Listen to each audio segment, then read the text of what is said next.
প্রিয় ভাই, নিজের হাতে নিজে চললে, শুধুমাত্র মোবাইল দেখে দেখে, শুধুমাত্র সমবয়সী বন্ধুদের সাথে চলে চলে উত্তম মানুষ হইতে পারবা না ভাইয়া। প্রিয় বন্ধু, আমি বলে গেলাম, যারা তোমরা নিজের মোবাইলের হাতে তুলে দিছ, যারা তোমরা 24 ঘন্টায় এই মোবাইলের উপরে জীবন উৎসর্গ করেছ, এটা তোমাদেরকে শেষ পর্যন্ত জাহান্নামের আগুনে ফেলা পর্যন্ত শান্ত হবে না। এটা তোমাদেরকে শেষ পর্যন্ত জাহান্নামের আগুনে ফেলবে। রাত নাই, দিন নাই, সকাল নাই, দুপুর নাই, মা বাবা, পরিবার, আত্মীয় স্বজন, ধর্ম, কর্ম, ঈমান, ইসলাম, আল্লাহ, রসুল সব কিছুর থেকে বিচ্ছিন্ন হয়ে অগণিত যুবক তোমরা দিন রাত নিজেরে এই মোবাইলের উপরে ছেড়ে দিলা, সমবয়সী বন্ধুদের উপরে ছেড়ে দিলা।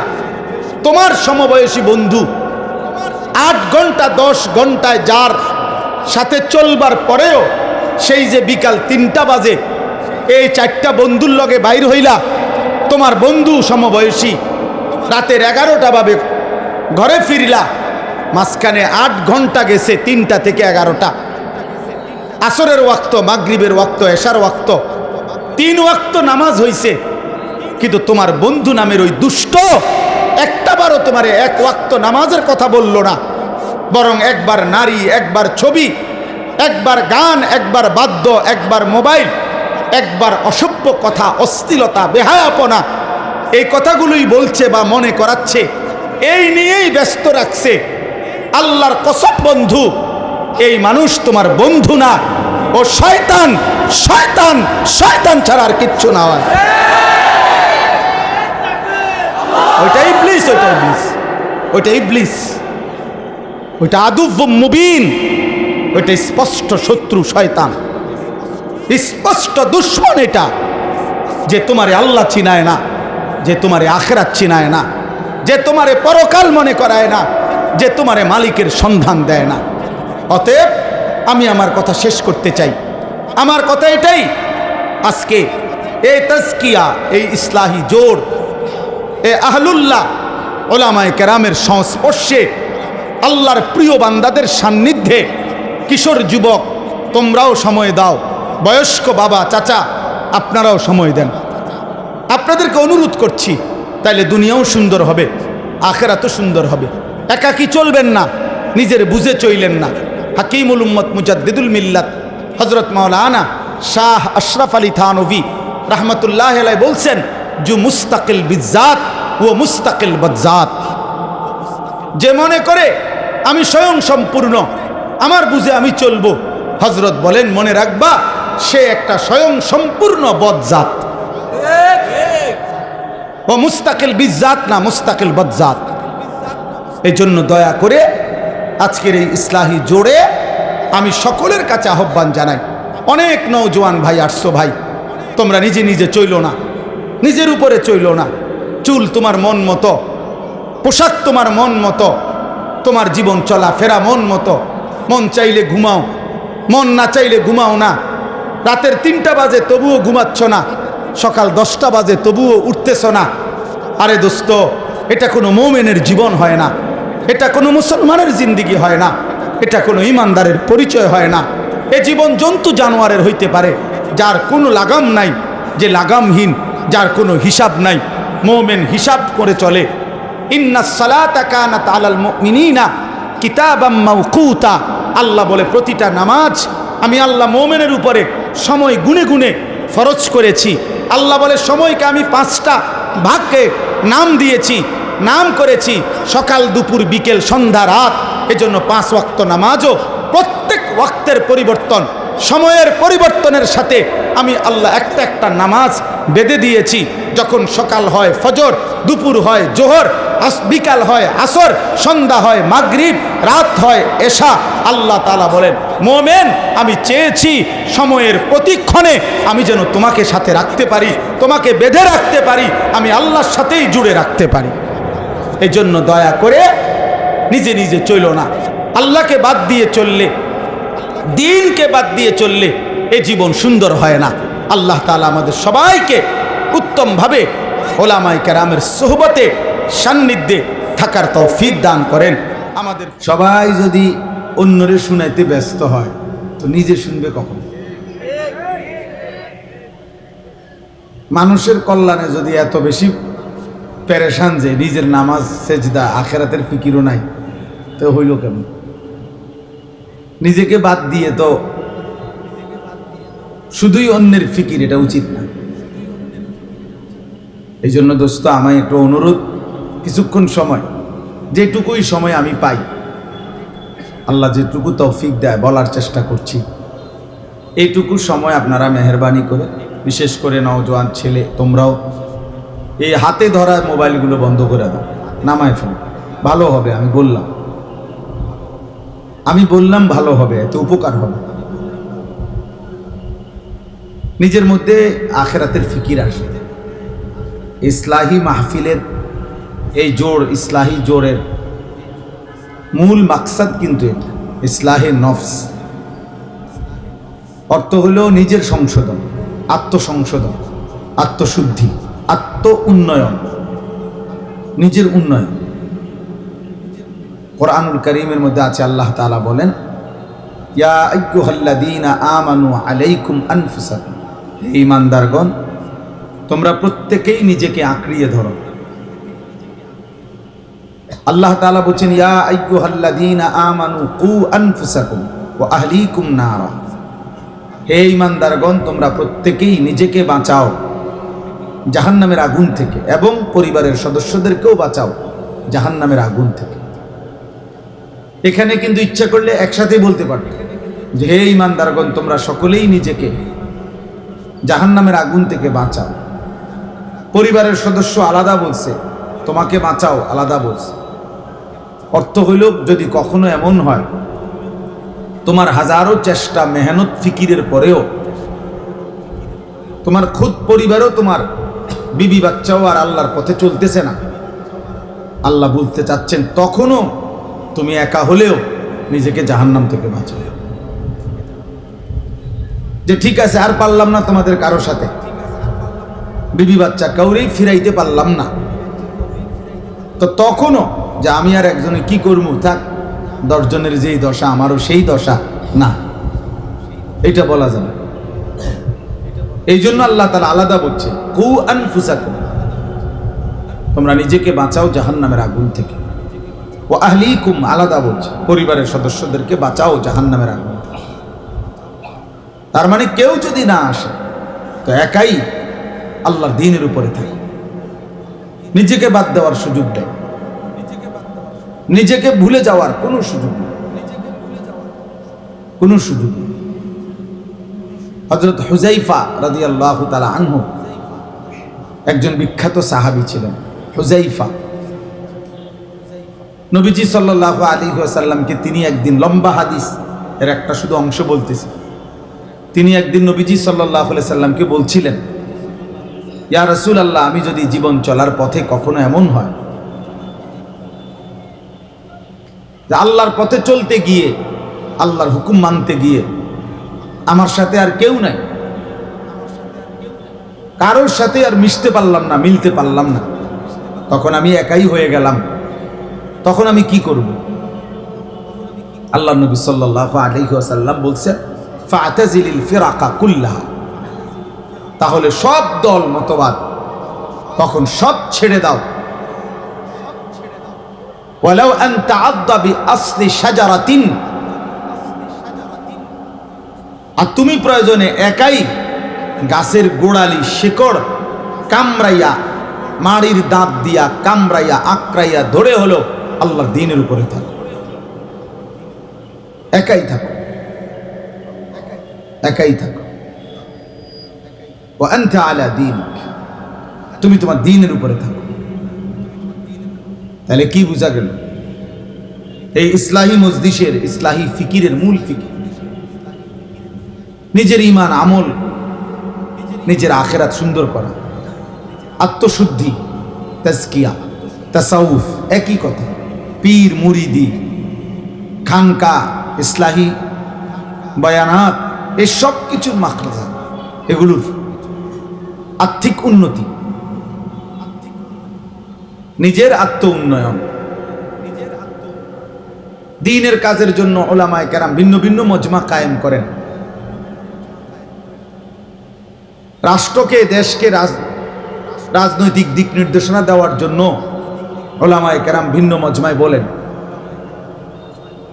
আবার উম্মতকে আল্লাহর দিকে ডাকার জন্য দাওয়াত ও তাবলীগের মেহনতে বলেন। আবার উম্মতের কলিজা সুন্দর হওয়ার জন্য, দিল সাফ হওয়ার জন্য এই ইসলাহি বয়ানাতের মাধ্যমেও উলামায়ে উম্মত ফিকির করে থাকেন। অর্থ হইল বিভিন্ন মজমায়, বিভিন্ন আঙ্গিকে উম্মতের উলামায়ে কেরাম আল্লাহর বান্দাদেরকে আল্লাহর দ্বীন দিকে ফিরাবার, মশক করাবার চেষ্টা করে থাকে। এই জন্য এই ইসলাহি ফিকিরটা, এটা হলো আর্থিক ফিকির। নিজের অন্তরাত্মা, নিজের ভেতর জগৎ, অন্তর জগৎ কিভাবে আলোকিত হবে, এটা হলো মূল মাকসাদ। আমরা অনেক সময় আমাদের একটা ত্রুটি আছে, আমরা হুজুরদের কাছে, আলেমদের কাছে প্রত্যাশা করি অনেকে এরকম যে এক বসাতেই পুরো 23 বছরের ইসলাম সব কইলে তুই বুঝেন না কথা। হ্যাঁ, এটাই তো কেবল কইলেন, এটা তো কইলেন না, এটা বলবো তো আপনি আরেকদিন শুনবেন, এটা আজকে এটা শেষ করলে তুই এমন কি জরুরি হলো, বুঝেন নাই কথাটা। নবীজি সাল্লাল্লাহু আলাইহি সাল্লামের পুরা 23 বছরের ইসলাম পুরাটা আজকের এই আধা ঘন্টার মধ্যে বলা, এটা তো আমার দায়িত্ব নাকি? এটা এমনই তো শেষ করতে হবে নাকি? তো তাই এইটা একটা গুরুত্বপূর্ণ বিষয়। আমি হজ্জের মধ্যে মক্কা শরীফ, তো অন্য আরেক গ্রুপের হাজিদের কাছে আমার নিচে হজের প্রশিক্ষণ দেওয়ার জন্য। হজের আর 3 দিন বাকি মক্কায়। তা আমি প্রায় 2.5 ঘন্টা ওনাদেরকে হজ্জের সব কথা বিস্তারিত বলে, তো মুনাজাত দেমু জিজ্ঞাসা করলাম যে কারো কোনো বুঝার কিছু আসেনি, জানার কিছু। তো অর্থ কি মানে হলো এই যে এতক্ষণ যা বললাম হজ সম্পর্কিত কিছু বলবেন কি না কেউ, জানার কিছু। একজন মাঝ বয়সী চাচা ভদ্রলোক দাঁড়াইয়েই আমার বললেন, হ্যাঁ হুজুর বহুত কিছু তো কইলেন, দিন কায়েমের কথা তো কইলেন না। আম্মা কিও কইলেন? তা আমি কইলাম যে চাচা আমি রাত কায়েমের কথা কইলাম, এতক্ষণ ধরে বুঝি রাত কায়েমের কথা কইছি। আপনি কি বললেন, কি বুঝলেন? আমারে আনা হইল হজ্জের প্রশিক্ষণের জন্য। আমি আসি এখন মক্কায়, 3 দিন পরে আমাদের হজ। তো আমি এখন বলবো যে ওইখানে আমার দায়িত্ব হইল বাংলাদেশে কারে ভোট দিবেন এটা বলুন। কথাটা বুঝছেন না? এই একটা বড় ত্রুটি, আমাদের একটা গুরুত্বপূর্ণ ত্রুটি। এটা আমরা হুজুরদের কাছে, একজন আলেমের কাছে একই সময় সবটা চাই, এটা তো ইনসাফ না, এটা তো ইনসাফ না। একে তো গুরুত্বপূর্ণ কথা বুঝবেন যে একে তো একই আলেম, সবটা বলা জরুরি না, বরং উলামায়ে কেরাম নিজেদের মধ্যে যদি কাজ বন্টন করে নেয় এটাও কোনোভাবেই দোষণীয় না। এই সমাজের যারা ডাক্তারি করে তারা ইঞ্জিনিয়ারি করছে না, যারা ইঞ্জিনিয়ারি করছে তারা ডাক্তারি করতেছে না। কথা বুঝেন না আপনার? কিন্তু মানুষের প্রয়োজন পূরণ হচ্ছে কিনা কথা বলেন না কেন? তাইলে আল্লামা শাহ ইলিয়াস সিদ্দিকী যদি চোখের পানি ফেলে এটাও যেমন দ্বীনের কাজ, আল্লামা মামুনুল হক যখন গর্জে ওঠে এটাও দ্বীনের কাজ। বুঝেন না? কেউ আওয়াজ করে বাঘের মতো, সিংহের মতো, তো দুশ্মনের কলিজায় তখন কেঁপে ওঠে। এটাও যেমন দরকার, রাত গভীরে তাহাজ্জুদের সেজদায় চোখের পানি ফেলা এটাও তো দরকার। হেফজখানার সবকও চলা দরকার, দাওরায়ে হাদিসের বুখারীর সবকও তো কি দরকার দরকার। এখানে আমাদের মধ্যে, অর্থাৎ আমরা তো উলামায়ে কেরাম, আমার ঢালকানগর শায়েখ, বাংলাদেশের অন্যতম বুজুর্গ আরিফ বিল্লাহ হযরত মাওলানা শাহ আব্দুল মতিন বিন হুসাইন হযরত দামাত বারাকাতুহুম বলছেন, নবীদের সিফাত হলো নবীরা সকল কাজ আল্লাহর পক্ষ থেকে সমাধা করে থাকেন, আর উম্মতের সিফাত হলো উম্মত নিজেদের মধ্যে কাজ বন্টন করে নেন। এজন্য আবু হুরায়রা যেমন হাদিসের ময়দানে প্রসিদ্ধ, খালিদ ইবনুল ওয়ালিদ জিহাদের ময়দানে প্রসিদ্ধ। অথচ আবু বকর সিদ্দিক রাদিয়াল্লাহু তাআলা আনহু তিনি নবীজি সাল্লাল্লাহু আলাইহি সাল্লামের সাথে ছিলেন পুরা 23 বছর। আবু হুরায়রা রাদিয়াল্লাহু তাআলা আনহু নবীজির সাথে ছিলেন 4 বছর। 4 বছর। তাহলে আবু হুরায়রা ছিলেন কয় বছর? আবু বকর সিদ্দিক ছিলেন কয় বছর? তাইলে স্বাভাবিক যুক্তিতে হাদিস বর্ণনা বেশি করার কথা কে? বুঝেন না আমার কথা? যুক্তি বলেন। যিনি 23 বছর ছিলেন উনি তো বেশি হাদিস বর্ণনা করার কথা। তিনি তো রাসূলুল্লাহ সাল্লাল্লাহু আলাইহি সাল্লামের সফরে হজরে, অর্থাৎ তিনি ঘরে এবং বাইরের সফরে সবসময় ছিলেন।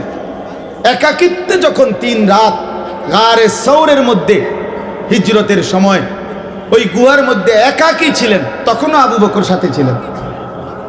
যখন আর কেউ ছিল না তখনও তিনি একা ছিলেন। কিন্তু 4 বছরের সংস্রবপ্রাপ্ত আবু হুরায়রা হাদিস বর্ণনা করছেন বেশি। 23 বছরের আবু বকর সিদ্দিক রাদিয়াল্লাহু তাআলা আনহুর হাদিস আবু হুরায়রার বর্ণিত হাদিসের চাইতে অনেক কম। তার মানে আবু বকর সিদ্দিক একদিকে সামলাইছেন, আবু হুরায়রা আরেক দিক সামলাইছেন। কথা বুঝছেন কি না বলেন? তো এই জন্য বললাম ভাই, ইসলাহি মজলিসের ক্ষেত্রে এটা একটা, ওই যে কিছু মানুষ আছে যে আরে হুজুর এসব তসবিহ লইয়া বইয়া থাকলে হইতো না, তো কি লইয়া বইতো? বালতি লইয়া।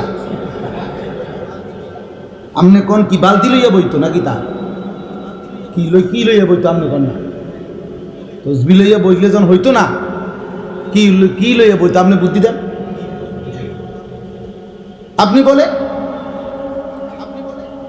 এটা তো কোনো কি হলো না, দ্বীনের কথা হলো না, এটা ভদ্রতার কোনো কথা হলো না। এই জন্য আলহামদুলিল্লাহ আমাদের পরম শ্রদ্ধেয়, সেই ছোট্টবেলা থেকে আমরা যখন ছাত্র, রানীর বাজার মাদ্রাসায় যখন আসা যাওয়া করতাম, আমার ছোট ভাই 2 জনই হুজুরের ছাত্র। আল্লামা শাহ ইলিয়াস সিদ্দিকী জমিরি দামাত বারাকাতুহুমুল আলিয়া। ছোটবেলাতেই আমরা ছাত্র জীবন থাকতেই হুজুরকে চিনি, দেখছি বছরের পর বছর ধরে। কর্মজীবনের আজকের এই লম্বা হায়াত, সব সময় আলহামদুলিল্লাহ আমরা হুজুরকে দেখছি। এই তাসাউফ, আধ্যাত্মিকতা, মানুষের আত্মশুদ্ধি, ইসলাহি ফিকির, এটা খুব বেশি তিনি করে থাকেন, করছেন, এখনো করতেছেন। আল্লাহ তাআলা তাকে মৃত্যু পর্যন্ত এমন মুবারক মেহনতের জন্য কবুল করে নেন। প্রিয় ভাই আমার, বাপ আমার, আর্থিক উন্নতি, আর্থিক সৌন্দর্য, এটা খুব জরুরি। কোরআনুল কারীমের মধ্যে আল্লাহ তাআলা বলছে, কাদ আফলাহা মান তাযাক্কা, যে তার অন্তরকে পবিত্র করেছে সেই সফল হয়েছে।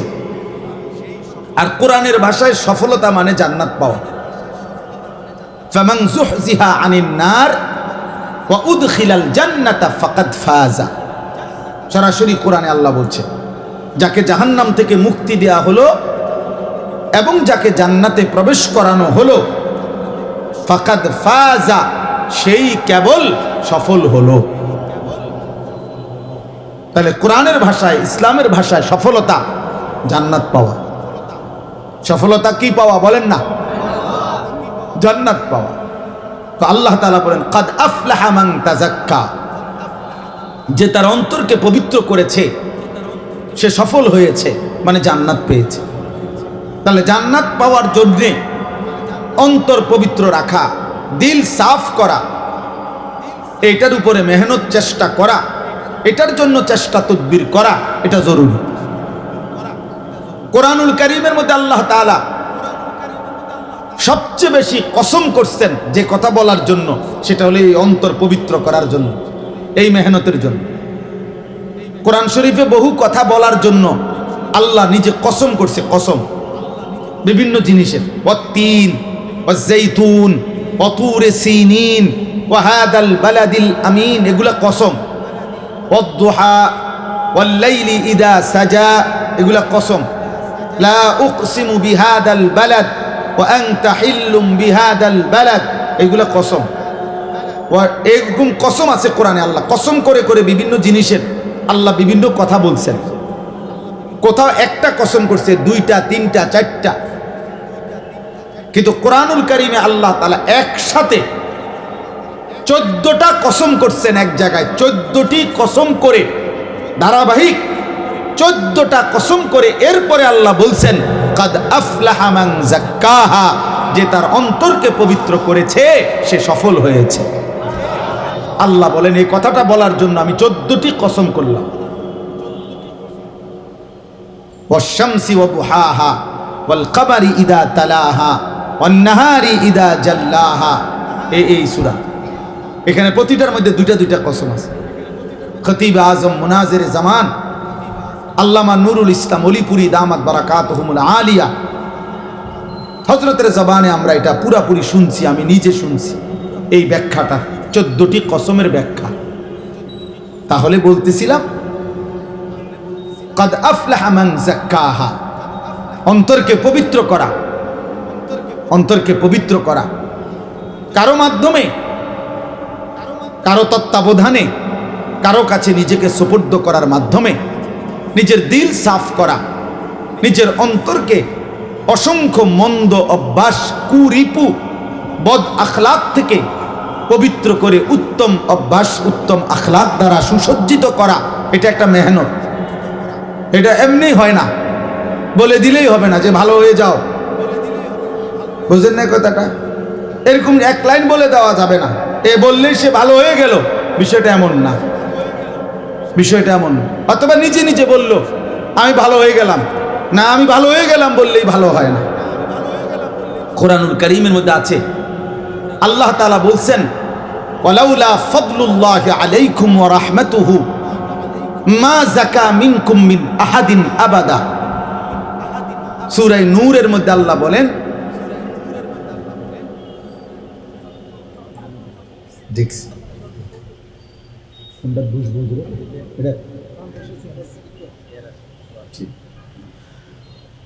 আল্লাহ তাআলা বলেন ওয়ালাউলা ফাদলুল্লাহি আলাইকুম ওয়া রাহমাতুহু মা যাকা মিনকুম মিন আহাদিন আবাদা। যদি আল্লাহ তাআলার অনুগ্রহ, আল্লাহ তাআলার দয়া, মায়া, রহমত যদি তোমাদের উপরে না হয়, কেহই নিজেই নিজেকে পবিত্র করতে পারবে না। বিশ্বাস করেন, এটা কোরআন শরীফের আয়াত। ওয়ালাকিন্নাল্লাহা ইউযাক্কি মান ইয়াশা, আল্লাহ তাআলা বলেন বরং আল্লাহই যাকে চান, ইচ্ছে করেন, তাকে তিনি পবিত্র করে থাকেন। তাহলে আল্লাহ দয়া করে যাকে ইচ্ছে করেন তিনি তাকে পবিত্র করে থাকেন, নিজে নিজে হয় না। কোরআনুল কারীমের মধ্যে 4 জায়গায়, সূরা বাকারাতে 2 বার, সূরা আলে ইমরানের মধ্যে 1 বার, সূরা জুমা,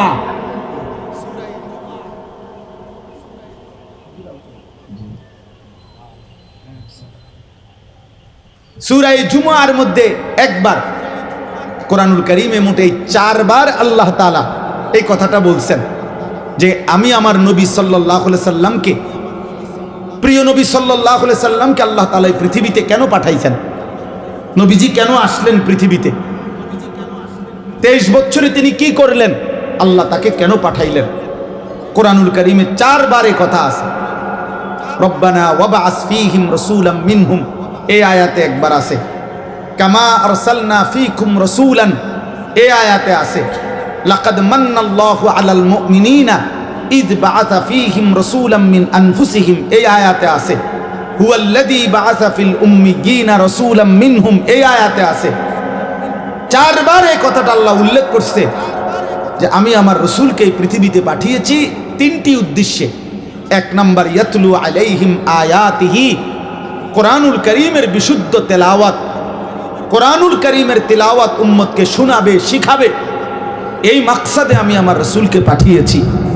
2, ওয়ায়ুযাক্কিহিম, মানুষের অন্তরকে তিনি সমস্ত মন্দ আখলাক থেকে পবিত্র করে উত্তম আখলাক দ্বারা সাজিয়ে দেবেন, সুসজ্জিত করে দেবেন, পরিশুদ্ধ করে দিবেন। এই জন্য আমি আমার রাসূলকে পাঠিয়েছি। 3 নাম্বার, ওয়ায়ুআল্লিমুহুমুল কিতাবা ওয়াল হিকমা, কোরআন এবং সুন্নাহর আলোকে তালিম মানে পুরা জিন্দেগি গঠন, হাসি কান্না আনন্দ বেদনা, আহার নিদ্রা ঘুম, দাঁড়ানো বসা চলা ফেরা, ঘর সংসার আচরণ, ব্যক্তিগত পারিবারিক সামাজিক বাজার ব্যবসা লেনদেন, জীবনের প্রতিটা অংশ, প্রত্যেকটা নিঃশ্বাস নিঃশ্বাস পর্যন্ত কিভাবে ব্যয় করবে, পরিচালিত করবে, কোরআন সুন্নাহর আলোকে সেই তালিম, সেই প্র্যাকটিক্যাল শিখিয়ে দেওয়ার জন্য আমি আমার রাসূলকে পাঠিয়েছি। এজন্য আল্লাহ নবী সাল্লাল্লাহু আলাইহি সাল্লাম যখন পানি পান করতেন তো আল্লাহ নবী সাল্লাল্লাহু আলাইহি সাল্লামের সাহাবীরা বর্ণনা করছেন, লা ইয়াতানাফফাতু ফিল ইনা, তিনি গ্লাসের মধ্যে নিঃশ্বাস ফেলতেন না। আল্লাহ নবী সাল্লাল্লাহু আলাইহি সাল্লাম 3 নিঃশ্বাসে, কমপক্ষে 3 ঢোকে মানে 3 নিঃশ্বাসে পানি পান করতেন, আর প্রতিটা নিঃশ্বাস গ্লাসের বাইরে ফেলতেন। তাইলে বুঝাইছে উম্মত, আমি তোমাদেরকে প্রতিটা নিঃশ্বাস কেমনে ফেলবা এই নিঃশ্বাসটা পর্যন্ত ঠিক করে দিয়ে গেলাম, নিঃশ্বাস পর্যন্ত ঠিক করে দিয়ে গেলাম। তারাকতুকুম মুহাজ্জাতান বাইদা, নবী সাল্লাল্লাহু আলাইহি সাল্লাম বলেন, আলোকিত ধবধবে সূর্যের প্রখর আলো বিশিষ্ট এক দিন, যে আলোতে কোনো মেঘ নাই, দাগ নাই, কোনো রকমের কালিমা নাই, একদম ফকফকা, একদম উজ্জ্বল আলোকিত সূর্যের একটি দিন যেরকম হয়, আমি রাসূল সাল্লাল্লাহু আলাইহি সাল্লাম বলেন, আমি রাসূল তোমাদেরকে এরকম একটি আলোকিত দিনের উপরে রেখে গেলাম। লাইলুহা কানাহারিহা, রাত দিন বরাবর করে দিলাম। দিনের আলোতে সব মাসআলা যেমন স্পষ্ট করে দিছি, সব বিষয়ের প্রশ্নের জবাব, সব বিষয়ের জবাব আমি রাসূল বলে দিয়েছি। রাষ্ট্রের সর্বোচ্চ জায়গা চলবে কিভাবে সেটাও বলেছি, স্বামী স্ত্রীর একান্ত মেলামেশায় কি করণীয় সেটাও বলেছি, সেটাও বলেছি, আমি কোনো কিছু বাদ দিইনি। আনা লাকুম মিসলাল ওয়ালিদ ওয়াল্লিমুকুম কুল্লা শাই, নবী সাল্লাল্লাহু আলাইহি সাল্লাম বলেন, আমি তোমাদের পিতার মতো, আমি তোমাদেরকে সব কিছু শেখাবো। ফলে আল্লাহ নবী সাল্লাল্লাহু আলাইহি সাল্লাম সব শিখাইছেন। মদিনার ইহুদি যারা, তারা সাহাবাদেরকে তিরস্কার করত যে তোমাদের নবী নাকি শ্রেষ্ঠ নবী, বড় নবী। এই বেটা, এটা কি বড় নবী বেটা, এত বড় শ্রেষ্ঠ নবীগুলো কি শিখায়? তো সাহাবী বলতেছেন, কি শিখায় বলো? বলছে যে লাকাদ আল্লামাকুম নাবিয়্যুকুম কুল্লা শাইইন হাত্তাল খিরআতা। এই বেটা, বাথরুমে বসে কেমনে এইটাও দি তোদের নবী বলে বেটা, এটা কি এটা কোনো শেখানোর কিছু হলো? টয়লেটে কেমনে বইবো আর কি। আমাদের ছেলেপেলে দেখেন না, হাজারো কিশোর নওজোয়ান মনে করে এখানে কোনো সৌন্দর্য আছে, কিছু আছে, এটা ভাবে ওরা। সে মনে করে মুতে ধরছে, মুতালাম লয়ে কথা, মন চাইলে দাঁড়াইয়া মুতে, মন চাইলে বইয়া মুতে, মন চাইলে হাঁটতে হাঁটতে মুতে। হ্যাঁ হ্যাঁ, অসংখ্য পদার্থ হাঁটতে হাঁটতে মুতে বেটা। কিভাবে জানেন? অর্থাৎ প্রত্যেক পুরুষ সৃষ্টিগতভাবে তার পেশাব একবারে শেষ হয় না, এজন্য ঢিলা কুলুক নিতে হয়, একটু সময় অপেক্ষা করতে হয়।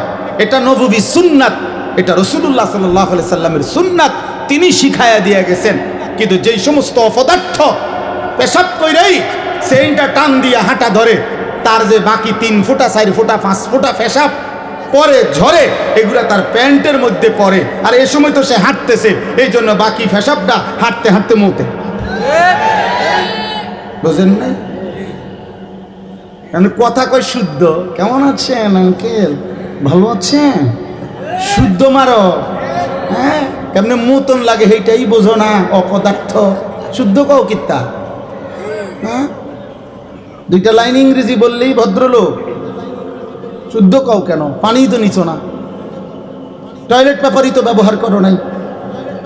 হ্যাঁ, সারাদিনে যদি 5 বার পেশাব করে থাকো আর একবারও যদি পানি নাও নাই, বাকি চেইন টানার কারণে পেশাবের বাকি ফোঁটাগুলো তো প্যান্ট এটাতেই পড়ছে, তাহলে 5 যদি 25 ফোঁটা হয় তাতে একটা হুমিও বোতল বেড়ে যাবে।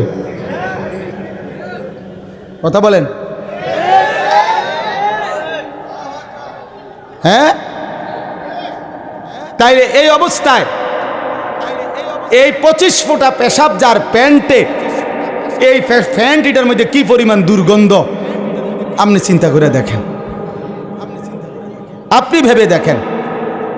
আহা, আফসোসের বিষয়, আফসোসের বিষয়।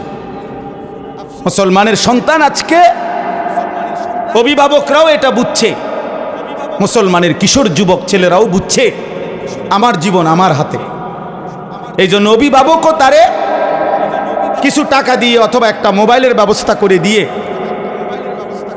তারে তার হাতে তুলে দিছে, তাকে তার হাতে ছেড়ে দিছে, যার কারণে আপন মা বাবা সমাজ দেশ কারো কাছ থেকে নিজের ধর্ম, নিজের দিন, নিজের ইসলাম, নিজের কোরআন কোনো জায়গার থেকে সে কিছু নেওয়ার প্রয়োজন করে না, বোধ করে না। সে মনে করে আমার জিন্দিগি আমি সাজাবো, আমার জীবন আমি যেভাবে চালাইব। আল্লাহর কসম ভাইয়া, নিজের ইচ্ছা মতো যে জীবন চলে, যে জীবন নিজের মতো করে চলে, ওই জীবন মানুষের জীবন না, ওই জীবন জন্তু জানোয়ারের জীবন, ওই জীবন হাইওয়ানের জীবন, হাইওয়ানের জীবন, ওই জীবন হাইওয়ানের জীবন। কোরআনুল করিমের সূরা আরাফের মধ্যে আছে, আল্লাহ তাআলা বলেন, ওয়াত্তাবা হাওয়াহু ফামাসালুহু কামাসালিল কালব। আল্লাহ বলেন সে তার মনের চাহিদা মতো চলল, অনুসরণ করলো, অতএব তার উদাহরণ হলো কামাসালিল কালব, কুকুরের মতো, কুকুরের মতো, কুকুরের মতো। এজন্য প্রিয় নওজোয়ান, নিজেরে নিয়ে ভাইবো বাবা, নিজেকে নিয়ে ভাইবো। নিজের ভদ্রতাটুকু যদি না শিখলা, নিজের আখলাকটুকু যদি না শিখলা, নিজেরাই যদি কদ্দুর ভালোভাবে চালাইতে পারলা না, তো তুমি জীবনে শিখলা কি? তুমি জীবনে বুঝলা কি ভাইয়া? এজন্য বলতেছিলাম, ওই ইয়াহুদিরা বলল যে তোমাদের নবী মুহাম্মদ দেখি কেমনে বসতে হয় বাথরুমে, পেশাব পায়খানায়, এটা পর্যন্ত শিখাচ্ছে, এগুলো কি বলার বিষয় নাকি? তখন সাহাবী চিৎকার দিয়ে উচ্চ কণ্ঠে বলছে, আজাল, হ বেটা, এটা আমাদের নবী শিখাইছে আমাদেরকে। তখন তিনি বললেন যে শোনো,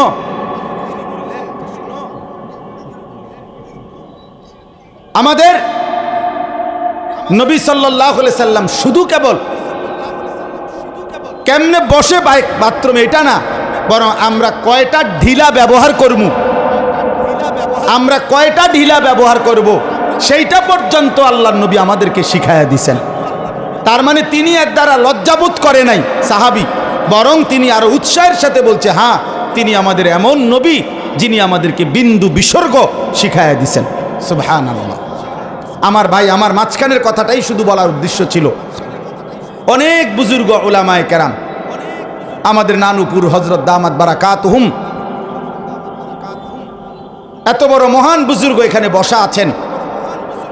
বাংলাদেশের প্রখ্যাত আলেমে দ্বীন, প্রখ্যাত ওয়াইস, সারা পৃথিবী খ্যাত ওয়াইস হযরত মাওলানা হাফিজুর রহমান সিদ্দিকী দামাত বারাকাতুহুমুল আলিয়া, তিনি অনেক আগেই এসেছেন, বিশ্রামে আছেন, কিছুক্ষণের মধ্যে ইনশাআল্লাহ চলে আসবেন। অতএব আমি মূলত লম্বা বয়ান করতে চাই না, এখানে মূলত আমরা আসছি আশা উপস্থিত হওয়া, এতটুকুই আমাদের জন্য সৌভাগ্য। তো আমি আপনাদের কাছে বলতে চাই যে এখানেও আল্লাহ পাক রব্বুল আলামিন আমাদের নবী সাল্লাল্লাহু আলাইহি সাল্লামকে পাঠানোর 3টা উদ্দেশ্যের মধ্যে একটা উদ্দেশ্য এটা বলছেন, ওয়ায়ুযাক্কিহিম, অন্তরকে পবিত্র করা, দিল সাফ করা, সমস্ত মন্দ আখলাক থেকে অন্তরকে পবিত্র করে উত্তম আখলাক দ্বারা সুসজ্জিত করা। অতএব আজকে আমি শুধু এই কথাটাই আপনাদের কাছে শুনাইতে চাই, কিশোর নওজোয়ান ভাই তোমাদের কাছেও বলতে চাই,